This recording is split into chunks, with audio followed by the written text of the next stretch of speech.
Following the practice of the United Kingdom, Thomas Jefferson's Manual of Parliamentary Practice states that, and quote, impeachment is not discontinued by the dissolution of Parliament, but may be resumed by the new Parliament, close quote.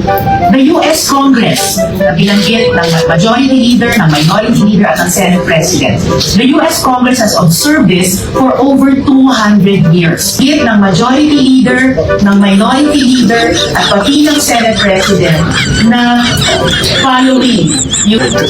Ang naiiwan sa US Senate tuwing mag-eleksyon ay 67 senators, enough to constitute a quorum out of 100 senators, and enough to convict or acquit. Sa atin po, 12 lang, nakirap to have a quorum of 13 or so a number of 16 to convict or acquit. But as it may, Mr. President, we have all the discussions done, and I think this would really be part not just of the discussions but whatever tayo hindi kano, tayo mga Pinoy. Huwag kang mahihiya kung ang iyong buwan bango. Tayo.